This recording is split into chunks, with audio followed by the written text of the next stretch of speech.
Well, we are finally on the defense. What can the edge guys bring for UCF this upcoming 2025 football season? Hello, everybody, and welcome back to Charge On. As always, I'm your host, Sean Green. Before we get started, a quick word from our sponsor, BetOnline. BetOnline is the world's most trusted betting platform and your number one source for online betting in 2025. Whether you're a seasoned fan or a first-time bettor, BetOnline is your ultimate game day companion with a large selection of odds on everything from NBA and college basketball to the NHL and UFC. BetOnline continues to be your number one sports betting source. From every three-pointer to hat trick, BetOnline has you covered with odds, stats, and more for every game, every play, and every win. BetOnline, the game starts here. Like I said, we are back to doing some of these previews after getting our first words from the coaching staff, which was enlightening. And like I said, we're going to get to some of the words as we go through this defensive staff and these defensive players over the next couple weeks. But Nick Geddes joins. Nick Geddes hasn't been on because of me. I have been recording at some crazy times. Stop. I finally got to a position where we can make it work. So, Nick, how are we doing? Surprisingly, again, this is usually our dead time. We've been posting 2 times a week, but a lot of stuff has come out. The team preview has helped us a little bit, but the media availability last week was definitely enlightening. But how are you doing? And was there anything that you heard over the last week from the media availability that maybe caught your ear a little bit? First of all, glad to be back. I'm back again, by the way. I'm back again. I have a tendency to just announce that I'm coming back, and then I dip again, and then I come back. So that's on me. It's on both of us. But anyway, no, I was like, I didn't really know that we were doing the whole. I guess I would call it like the car wash of interviews with all the coaches this week, since the coaching staff was officially announced. And, I had seen other schools doing it and everything. And just all of a sudden, on Wednesday, I just started seeing clips, and I'm like, oh, this is happening today. So I tried to catch up as much as I can. I obviously was more focused on, the Scott Frost and stuff like that, what he was saying, more so than everybody else. But, right now it's just a lot of words. Everybody's just sort of laying out their expectations and everything. And obviously, hearing Mackenzie Milton and how excited he is to be back with UCF. He's obviously the most popular hire, I would probably say, outside of Scott Frost among the fan base and everything. I got to tell you, I'm really fired up because I missed the offensive line show, but I'm really fired up for Sean Clark, and I think he's going to do really good work for that offensive line. So I was definitely excited to hear from him a little bit as well. And some of the other new faces that we're still learning. We're only a couple months. It feels like it's been very long ago since we went through this whole process of Frost is hired. Like, that was 2 months ago. That feels like it was like 2 years ago. I don't know. Maybe it's just me, but it feels like it's been a while, and it was only 2 months ago. So we're still getting to know everybody. Obviously, the fact that UCF's not doing the whole spring sort of game and all that. We're going to take a hit on how much we can learn about everybody, but definitely a good little introduction for all these coaches. Yeah, no spring game. That obviously is disappointing. We've talked about it, where it seems like that's going to be the new norm throughout college football, because it's kind of used by other schools as a way to recruit and to kind of find better prospects. You mentioned the offensive line. We got a chance to talk to Sean Clark. I'm really excited. I said it's probably, in my opinion, the deepest position group that, in my opinion, just from looking at the roster that we have at this moment. And I think I did talk about it a little bit, but it seemed like you are right. It's all just words. It does feel like Scott Frost has been coach for a year. These last 2 months have kind of flown by, but also lasted a long time, it's felt like. So, spring is almost here. Spring practices start beginning of March, like the first couple days of March. So we're pumped. I'm hoping we can see some part of practice.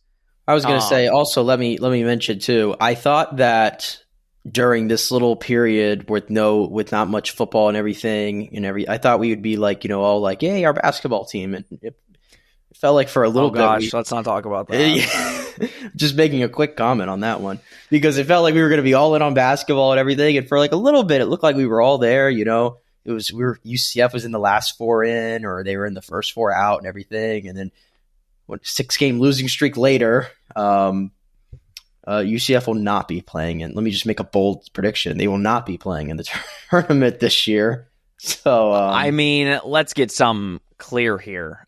They went number one. There's a chance UCF in a year might be hiring a new football coach, new basketball coach for both men's and women's basketball. So I'd love to do we'll let it sit for a little bit. We'll see what happens, but I think there's a pod coming in the future on some basketball thoughts. Yeah. Some state of the address, if you will, on basketball, but totally fine with that. We can work that into one of these breakdowns, definitely. But that's definitely been something that, as a basketball fan, has really been concerning and upsetting. But a lot of football in the next couple weeks. We are going to learn a lot. I don't know media availability wise how much we're actually going to see of practices. If I had to guess, it's probably going to be a lot of stretching. Probably not watching a lot of players actually playing, but still, to be able to see anything is still something, but we don't know that for sure yet. We just know stuff is going to be coming up and stuff is happening. A comment that was made, obviously, if you guys want to hear our Edge talk, you can scroll forward a little bit. It's down below, but there was a couple comments made by the coaches, Nick, that I thought was interesting. I talked about it a little bit on the previous pod, but it kind of seems like there was a common thread throughout some of the coaches that were maybe here last year. Sean Beckton, Kenny Martin. They didn't come out and say that players didn't work hard or that, it was a dysfunctional team. But there was a little hints of it. There was definitely some, like Kenny Martin saying, I just want this team to come together. Sean Beckton talking about the receivers, and specifically the younger receivers, saying that basically they thought that they were all that, and he doesn't think they worked hard enough with the scout team to earn an opportunity to play. So hearing Scott Frost kind of talk about how the guys have been appreciative of the tough coaching so far, hasn't been really in the football aspect of going out and playing, but in the film room, in the weight room, they said they've been pushing them really hard. So yes, it is all talk, but there seems like there's a little bit more of an accountability aspect with this new staff coming in and saying, listen, you were a 4-8 football team. You lost a lot of close games. There's a bunch of new players on this roster. There's not going to be this just because you had 53 tackles last year, you're just going to come in and play. You're going to have to earn your spot, and you're going to have to prove to us, just like all the rest of you guys, that you deserve the opportunity to go play football. I mean, yeah, I think that's typical whenever you have like mass turnover of a coaching staff, like we just saw at UCF over the last couple months. And at the end of the day, I mean, it was a 4-8 football team. A 4-8 football team that had a 5-game losing streak in the middle of that, and fell way below. I mean, way below the expectations that both they had for themselves, and I think that we and many others had for them. So, yeah, I think outside of like a select few amount of players who I thought played well, all things considered through all the disarray that last season, was, yeah, you got a lot of young guys, you got a lot of unproven guys, you got some transfers in from some schools that, we're not as familiar with. I'm looking at you, DJ Black, and, the limestone and all that stuff. So yeah, I think it's refreshing to hear. But again, it's all words right now. I think every coaching staff comes in and says that, right? It's another thing to apply that practice when we get to the games and everything, and we won't know that until we get to obviously September. But you got to start somewhere. So, yeah, they have their work cut out for them. This coaching staff, there's no doubt about it. They definitely do. But I do appreciate that they are not really preaching any messaging to the media. They're not really saying anything that would get like again, they're not saying, "Oh, our goal is to go to a bowl game," or our goal is. They are very specific about saying we're just trying to get better every day. They are not putting any goal, and as they should not. It's February. Well, I mean, It kind of 16. goes back to Scott's first press conference that you were at. And I remember we came on the show after, and it was refreshing to hear someone that was like, he was honest in everything he said. He sounded very genuine with everything he said. And he didn't come out and say that, not to bury his predecessor anymore, but, he didn't come out and say we're going to recruit like our hair's on fire. He didn't come out and say we're going to own the conference. He didn't come out and say we're, national championships or anything like that. Like, he kept the expectations sort of level. And I think that's a smart move, honestly, at this point. Yeah, for sure. You cannot make promises. This is a rebuild. We expect that. And anything more than that is icing on the cake at this point.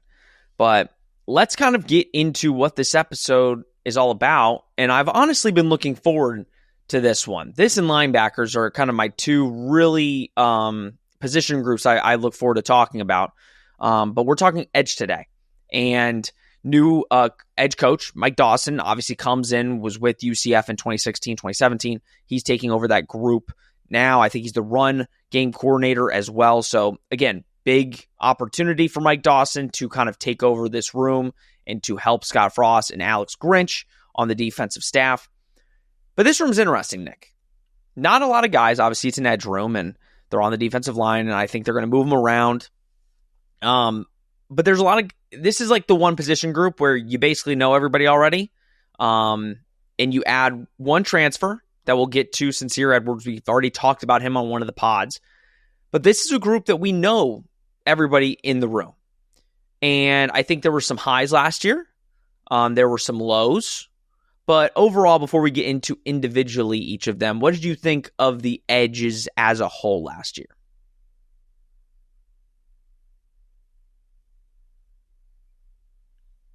A little underwhelming, I guess, is the best way to. I'm trying to choose my words here.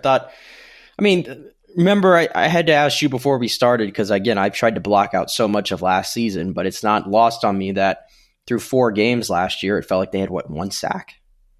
And I remember like Gus was fielding so many questions about the pass rush and why can't they get home and why can't we get sacks and all those kind of things. And it got a little bit better as the year went on. If you're getting a 1 sack per 4 game rate, that's just not going to stick. So I think they ended up with 25 at the end of the day.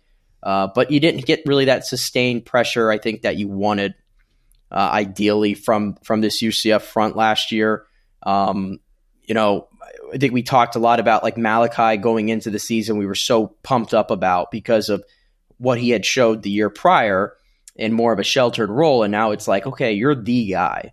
And we're expecting, more. And I think we saw him take a dip a little bit last year. You look at Nyjalik came in, and again, I thought he had his moments. He ended up obviously leading UCF in sacks, and that's great and everything, like the 7 sacks, like I like that. But again, I don't think the sustained pressure was there. I think me and you both, we grew to love Dalen Dotson as the year went on. Unfortunately, he's not back this year, and I thought he was UCF's best pass rusher last year when he finally got his opportunity. And you had some other guys chip in too, but overall, I still think there was a lot of room for growth that they missed last year, and I think that showed in what the defensive performance was.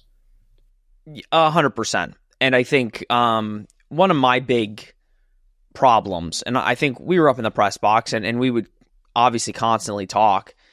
And one of my biggest issues is it would look like a lot of plays were taken off. And I think that's easy for somebody like me to say, who's not on the field and is not. Yeah, you put on the pad, Sean, and exactly. You tell me how you do against the Big 12 left tackles. You tell me. Yeah, it's easy for me to push around a 6'7" offensive tackle from the Big 12, but no, like when you watch, you mentioned Malachi, and we can start with Malachi.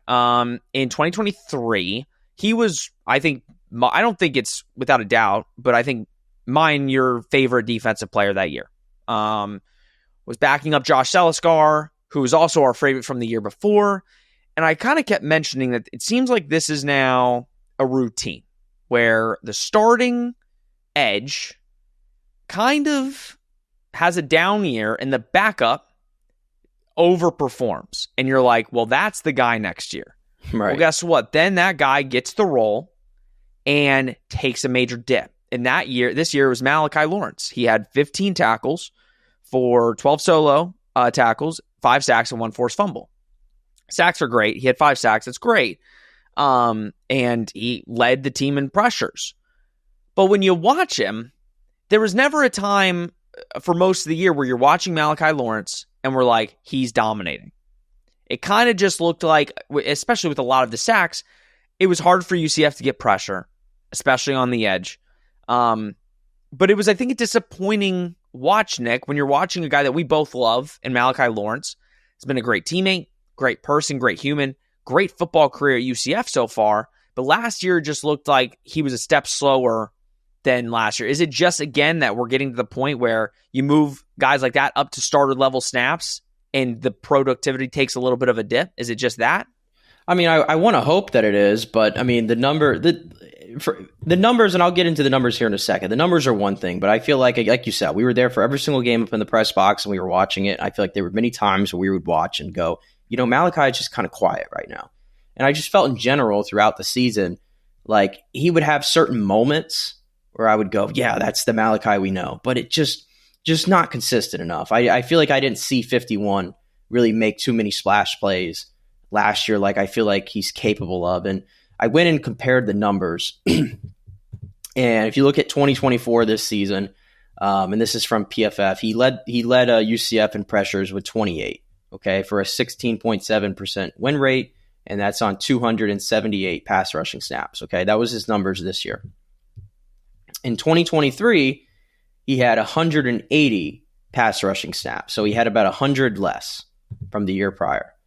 And that pass rush win rate that year was 25.4, and he had 24 pressures and 8 sacks.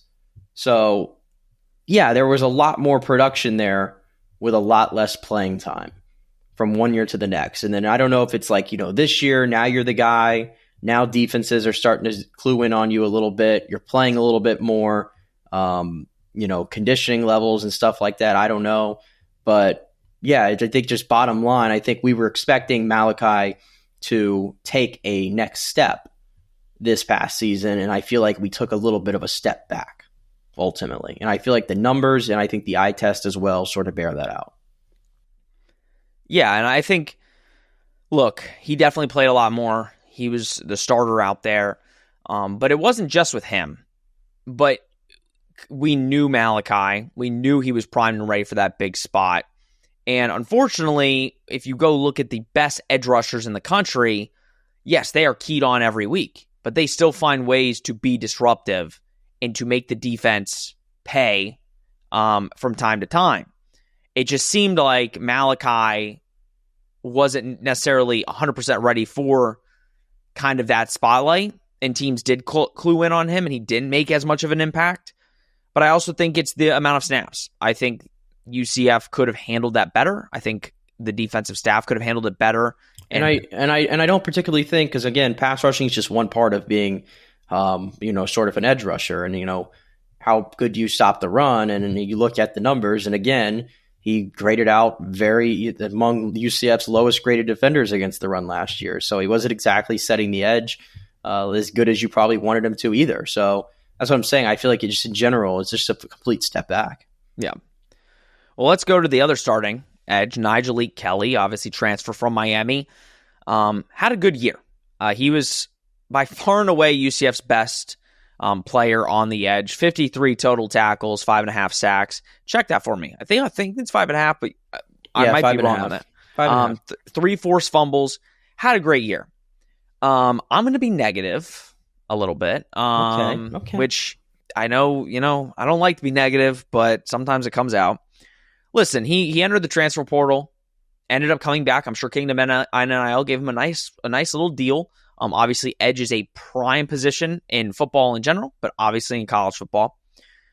Just like with Malachi, it kind of felt like there were times where Nyjalik Kelly was completely dominant. And I'd say in certain games, if you go back and look, he had dominant games. But then you look at some of the other games, and it just wasn't the same Nyjalik.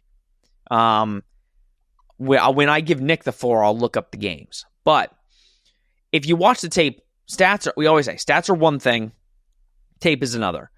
And with Nyjalik, I think he's got another level that he can get to. Obviously, he's a senior next year. He's got 1 year of eligibility left. I'm sure a lot of teams were vying for him. He's a big edge that can be really disruptive. And let me get it straight. He was by far and away, like I said, the best edge that UCF had last year. No questions asked. But I do think he's got another level that he can break into. And I am excited to see what this staff can kind of do in another year here, what that can do for him. But I just felt like at some points last year, again, it kind of felt like they weren't able to get pressure. There was one guy that was able to get pressure at times, and it was maybe Lee Hunter. But Nyjalik definitely had games, Nick, where he just looked like the best player on defense and on the field at the time. Yeah, and you think you go back to the last 2 games of the season, those were his 2 best games of the season. He finished the season with 3 sacks in the last 2 games and 4.5 tackles for loss, and he had 14 total tackles, in those games against West Virginia and Utah. But you said that it felt like there were games where then he was sort of absent. Well, before those games, there was a 6-game stretch, and he had half a sack. That was it from Nyjalik Kelly. So, yeah, he had even less pressures than Malachi did. Malachi had 28. Nyjalik had 23. His win rate was down last year among the 4 that they were rotating. I think he had the lowest win rate, if I'm not mistaken. So, yeah, I'm hopeful that, first of all, let me just say this. I'm happy he came back.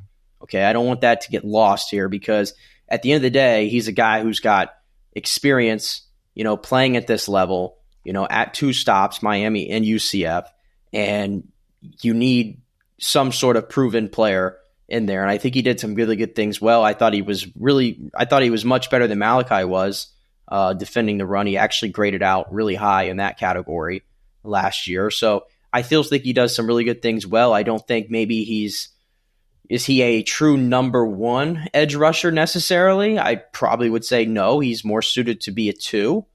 But I don't think UCF has a true 1 at the moment. I think they have 2 2s in Malachi and Nyjalik. So you're just sort of hoping going into next year that one of them, or it'd be great if both, could take another leap in their game. And especially with new coaching now, I think you're hopeful that happens. Yeah, and if you look, you mentioned it, but his last 4 out of 5 weeks, or 4 of the last 5 weeks, were his best games. He put together some of his best performances. 9 total tackles against West Virginia with a sack. He had 5 total tackles and 2 sacks against Utah. He had a really good game against BYU, 7 total tackles and a forced fumble. But if you go through the list, again, it seems like he has a good game and then a bad game. He had 1 tackle against New Hampshire. He had 6 against Sam Houston, right? And he had a sack and a forced fumble. TCU, 1 tackle. Colorado, 3 tackles. Florida, 3 tackles. Cincinnati had 7. But then Iowa State, he had 2.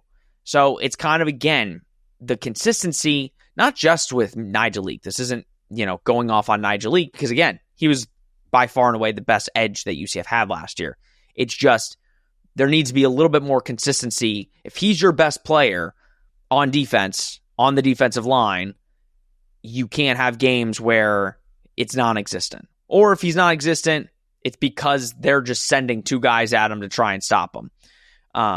But you mentioned he could be a number 1 potentially. It's I think the jury's still out. I think he's shown some that he could be a number 1, but it has to be more consistent. If it's like this, he is number 2, and you kind of need to hopefully have that number 1. But let's talk Jamaal Johnson really quick.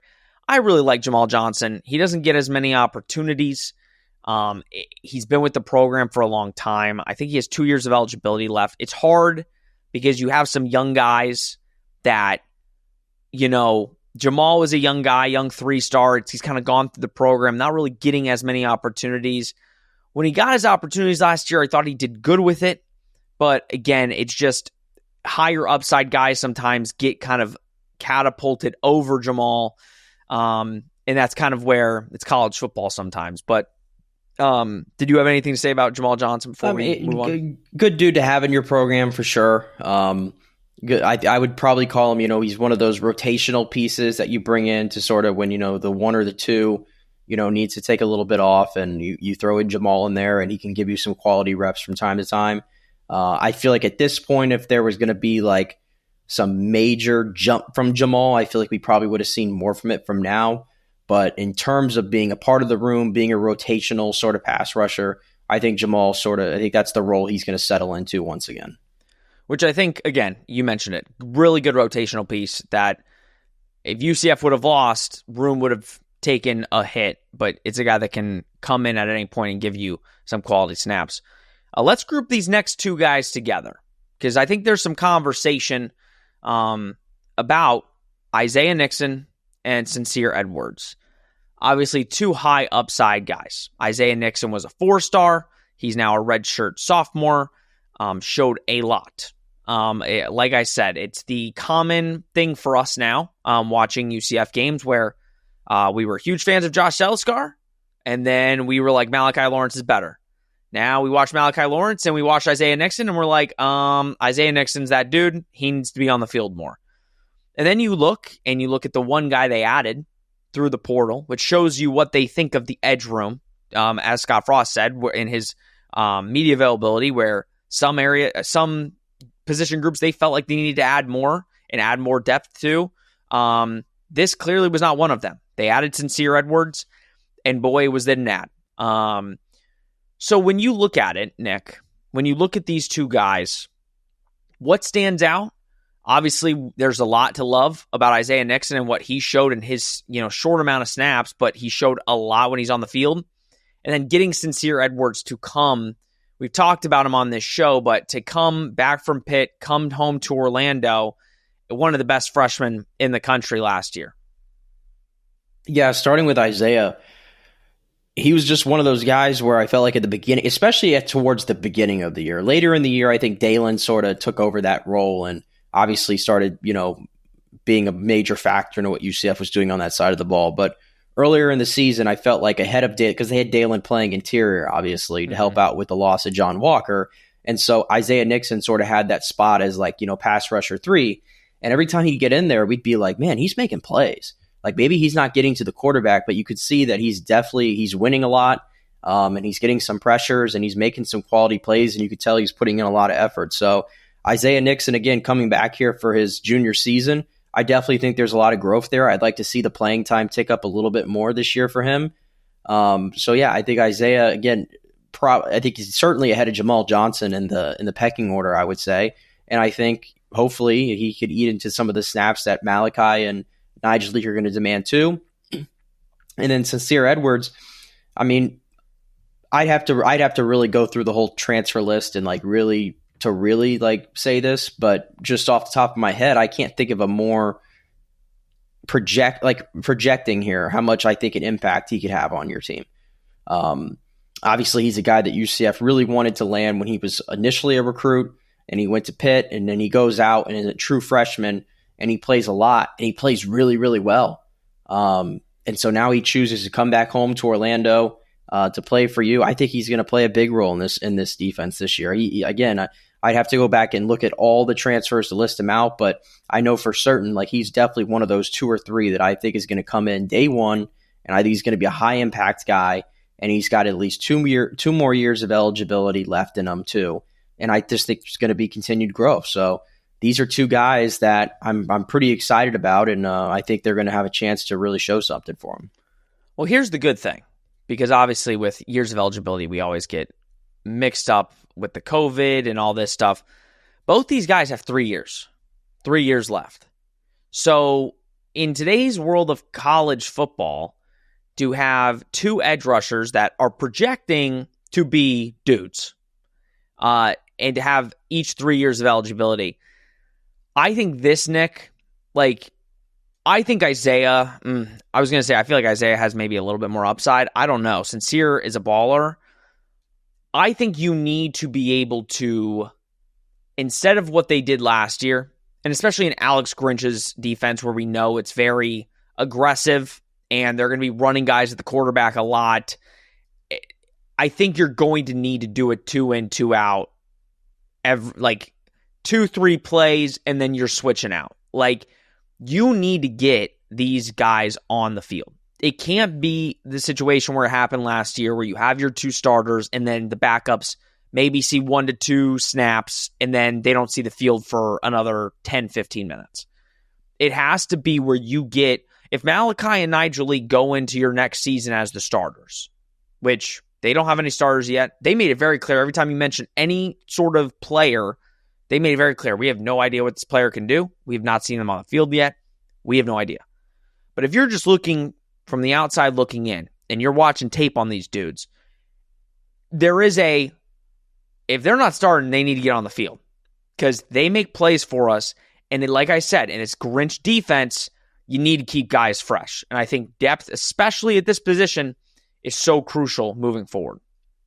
Yeah, and I think Sincere also, he's another guy that stops the run pretty well. At least he did last year for Pitt and the plays that he was out there for that. So, yeah, I think when you look at it, when you compare this edge group to other positions, like is this a perfect room? No.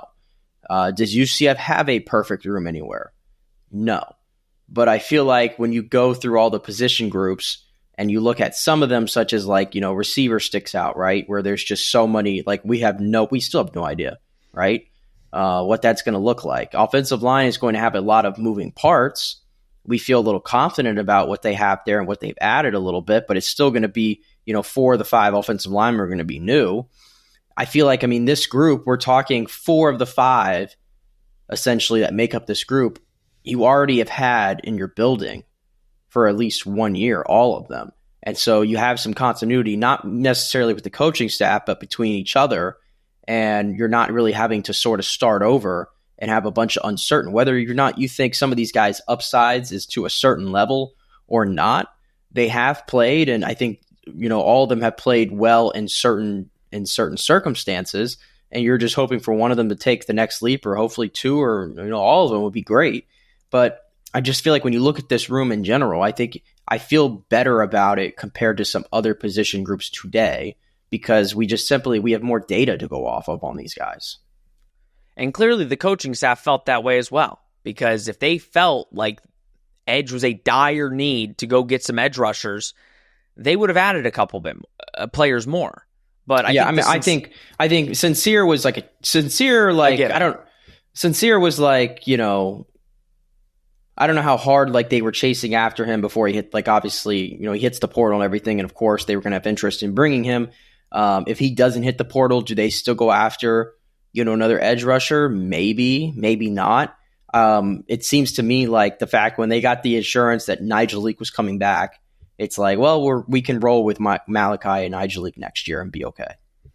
And I think they knew, when Nyjalik entered the portal, again, I don't have any intel on the number or anything like that, but there was definitely we need to get him back. So that's why I'm not sitting here saying Nyjalik Kelly is going to the bench. But I will say this coaching staff has preached, and like you mentioned earlier off the top, where with a new staff, it is usually, hey, whoever's the best is going to play. There's no allegiances. But we've seen, Isaiah Nixon, Sincere Edwards, those are guys that, in my opinion, have to see the field early and often. And I want to get your take. Obviously, kind of closing it out with this Alex Grinch defense, we don't know.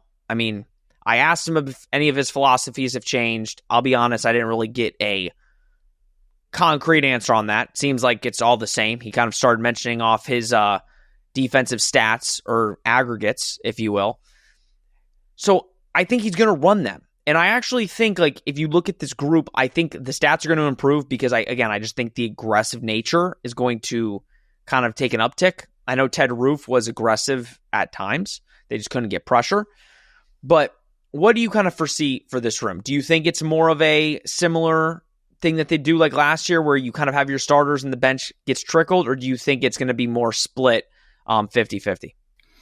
I think you have the players there, because I feel pretty good about Sincere Edwards, like we just said, and I feel pretty good about Nixon.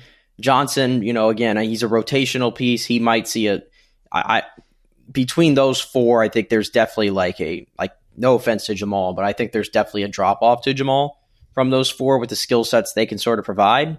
And the fact that Jamaal's sort of been in this program for a while, and it's kind of been just steady across rather than an uptick one way or the other. So yeah, I think you have 4 guys. I'll just say 4 guys that I think can start for you at any given moment in time. And so, let's keep guys fresh. Let's try to rotate guys in and out and everything. And, if you have to ride the hot hand sometimes, then ride the hot hand. But again, I just feel like this position group has a lot more sort of known right now than unknown. And I can't say that about a lot of other position groups with UCF. It's very true. And again, you as a UCF fan and knowing how Scott Frost operates, it doesn't matter your stars, doesn't matter how much you're getting paid. It matters what you do on the field. So at the end of the day, who knows? Jamaal Johnson could be your starter heading into next year. You truly don't know until fall rolls around and whoever makes the plays makes the plays. But I agree. I think it'll be very interesting how they work these guys in. And it is going to help. It is going to help too, because again, these things all work off each other. You're getting a healthy John Walker back into the mix. And John Walker might end up being the most disruptive guy you have, period, in that front 7.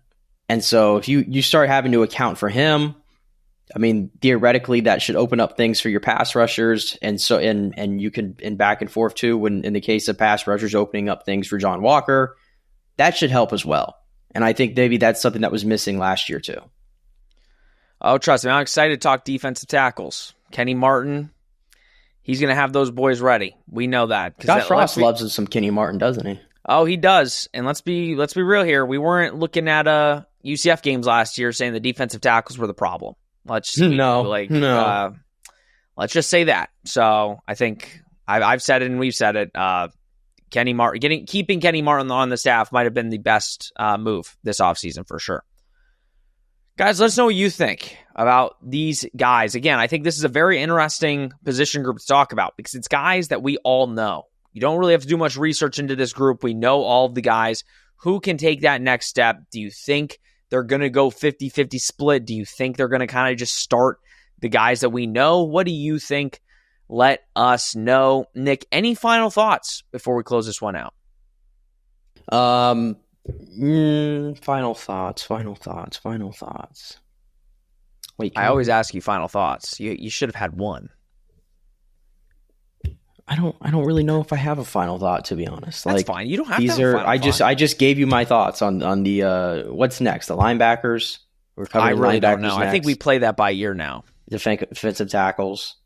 One of them. Full disclosure, we were supposed to do linebackers, and then we switched and went defensive ends. So no, as usual though, I'm glad to be back with the Charge On Nation. I can grace y'all with my presence again. So there you go. There's my thoughts. I will say we've been busy compared to other Februarys and Januarys, but it's about to get busier in a way because we're actually going to have football to talk about. Can we fast forward to September yet, please? That'd be nice. I'm telling you, these months. Because as we're recording, this was the first Sunday without NFL football, and we've already had a few Saturdays without college football, and I'm a little lonely. I feel a little lonely about it. It's not going to be fun. We've done this enough to be like this is the roughest time. We don't have realignment to talk about, so it's like when I'm watching something and I see commercials for the UFL, I know that we are in a dark age right now. Dark time. Yeah. Well, guys, if you're watching the UFL, let us know. We definitely are not. But to each their own. Guys, thank you so much for tuning in. As always, please like, subscribe, comment, share. Do all that you do. We greatly appreciate it. Nick mentioned it. We'll be back Friday. Don't know what we're talking about. One of the defensive positions. So be on the lookout for that. Should be fun. And you get all of the... We're essentially just pulling it out of a hat at this point. Yeah, all I'm doing is pushing the DB episode as far as humanly possible. I do not want to... There's 24 DBs on the roster. And I don't want to guess. I don't want to guess who's going to be a corner, who's going to be a safety. I'm not trying to guess all that. So I'm pushing that episode to last. I don't think we're going to do a specialist episode, which I'm sure you all are so upset about. But that's going to do it. This has been Charge On, presented by BetOnline. We will see you on Friday.